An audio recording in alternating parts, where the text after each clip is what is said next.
Okay, so first of all, if we look at the context of the forge, as we all know, Heaney draws on a really familiar childhood scene in which he has remained imaginatively attached. Heaney grew up in a very rural part of Mossbawn, Derry, and he has a mesmerising fascination with the forge in his boyhood in the 1900s, when the motor car replaced the horse and the cart as a means of transport. And this poem really focuses on how the new, strange industrialisation happening outside contrasts with this magical, old fashioned, traditional world of the forge.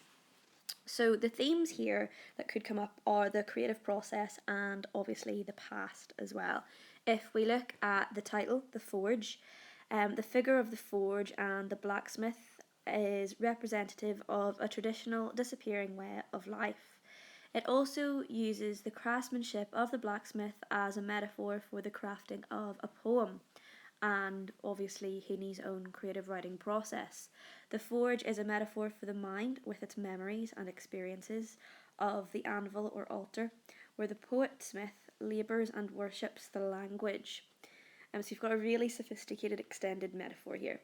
The real subject is the sacred nature of art, and Heaney himself said that poets themselves are finders and keepers, so I think that's really important.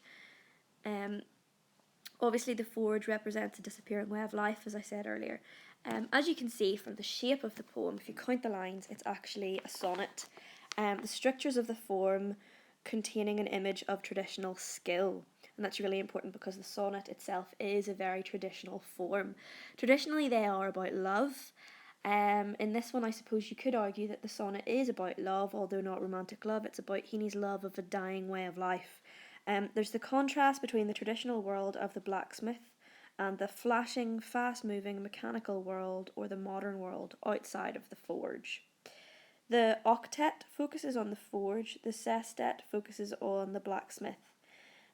There's a departure here from the traditional Shakespearean rhyme scheme of A, B, A, B, C, D, C, D, E, F, E, F, G, G, and the Petrarchan A, B, B, A, B, B, A, C, D, E, C, D, E. And this reflects the fact that the world that surrounds the blacksmithy, and his work is beginning to be affected. Hence that the change there, and the rhyme scheme really reflects the fact that there are changes happening that are affecting this past that he really treasures. Then, if we look at the first line, all I know is that a door is a door into the dark. The tone at the very start is sympathetic and attentive to the blacksmith. It's a first person perspective as shown through the use of I. The door into the dark, hopefully you can see the alliterative DD happening there. And this really emphasises the past, the traditional work or skills. It's mysterious and fascinating, but also a disappearing way of life. And for the making of poetry, a place of mystery, as of yet unknown, something to be explored and expressed. The door is the metaphor for the dark of the past, and there's connotations of something forbidden as well with that darkness imagery. Then if we look at outside, old axles and iron hoops rusting, you can see that the blacksmithy has been doing this for years. That there's the alliteration and the assonance in outside, old axles and iron hoops.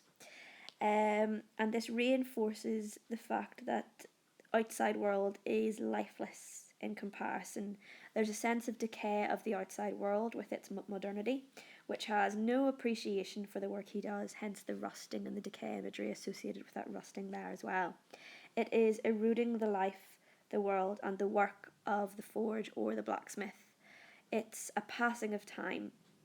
It also hints at the length of the blacksmith's era, but also shows how everything has been affected by time.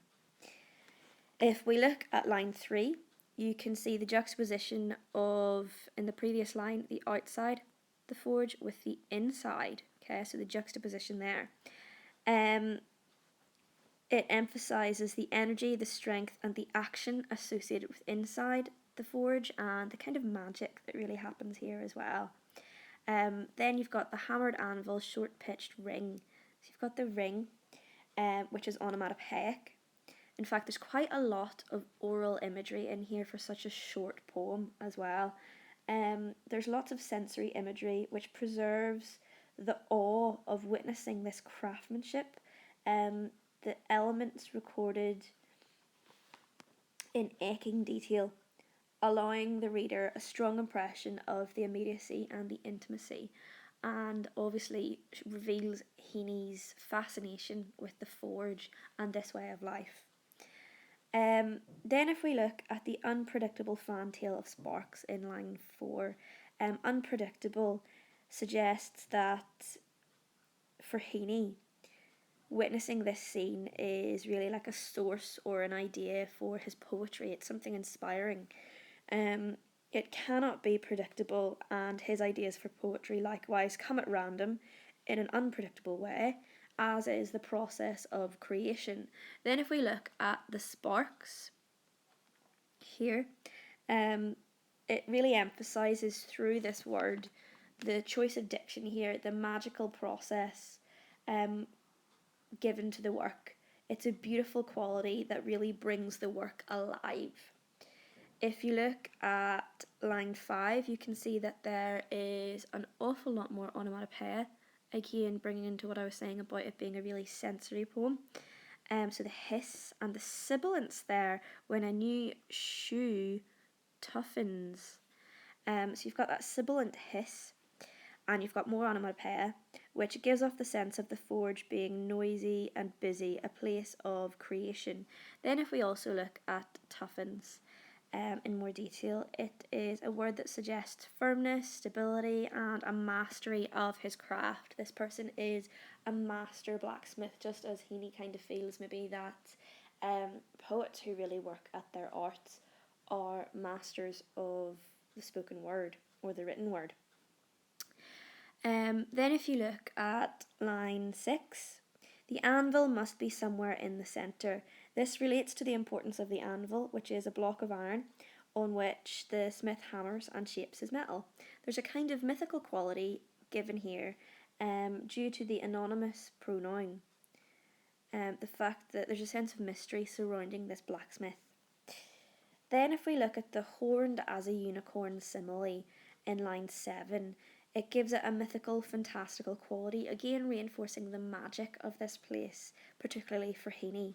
There's enjambment throughout, linking the altar line with his movements, reinforcing the idea of the altar as a magical point of transition between the material and immovable world of objects and the fluid, invented world of human consciousness, as we can see when the stanza continues on. The transition from materials into something created as well, where he expends himself in shape and music. So it's really interesting too. So the immovable altar, if we look at this, we can see that there's the alliteration. There's religious metaphor conveying the transient nature of his work, the elements of the revered and glorified. It's also a place of transformation, suggesting the ritualistic aspect of his work. He's skilled at it. There's a permanence, a stillness emphasised by caesura as well throughout this. And then if we look at that he refines the shapeless matter into something firm and worthy of praise or worship. So you can see again just how skilled this blacksmith is. And the shape and music becomes a metaphor for the sounds of the forge, not dull thuds and slams, but something melodic and beautiful, which is also obviously a part of the act of making poetry. It's very lyrical, it's very beautiful and almost musical in a way. Then if we look at the sometimes leather aproned hairs in his nose, again you've got the alliteration of hairs, his. The alliteration personalises the blacksmith, grounds him in reality, and the personal pronouns creates really strong visual imagery here. If we look at he leans out on the jam, recalls a clatter. First of all, for those of you who don't know, a jam is maybe quite a colloquial word for the side of a door frame. So leans, if we look at that verb choice, there's a sense of ease, and we can tell that he is happy and content with making his whatever it is he's making in the forge, just as maybe Heaney is happy and content with making poetry and the art of poetry. Then if you also look at the recalls a clatter, you can see the harsh C in the middle, and you can see the C here as well. So you've got some consonants happening there, as well as some onomatopoeia with clatter, reminiscing about the forge's thriving past. Then if we look at the of hooves where traffic is flashing in Roseline, we can see that there is a glimpse of threatening modernity coming through. Flashing suggests that it's really fast, and also superficial. Flashing is not as captivating as the sparks of the forge that we saw earlier. So even the contrast between the flashing and the sparks from up here is really interesting. Back to flashing, the light juxtaposed with the mysteries of the dark forge is also really important here. So you've got the darkness, the mystery of the magical forge, and then you've got the bright, overly harsh lights of the outside modern world as well, which just isn't as captivating or mysterious. The fact that there's rows as well is important. It's ordered and structured, unappealing to the blacksmith who prefers the random fantail of sparks without their order and structure. As order and structure, in a way, kind of suggests that there's a sense of confinement or being trapped. Then we can see further use of alliteration. It is a highly sensory poem, grunts and goes. You've got more alliteration there. Then you've got the slam and flick too. So the alliteration and the onomatopoeia shows his distaste at what he witnesses, the fading of his way of life and a world that he once knew. The onomatopoeia at the end reinforces his contempt, the fact that he's disgusted at this beautiful, traditional, disappearing way of life that's so familiar to him. And the tone of sympathy at the start, where it's kind of Heaney's perspective, shifts to a tone of contempt as we see the blacksmith's perspective. Then finally, line 14, to beat real iron out. Beat real iron out is significant because it further describes his distaste of the cheap produce of the modern world.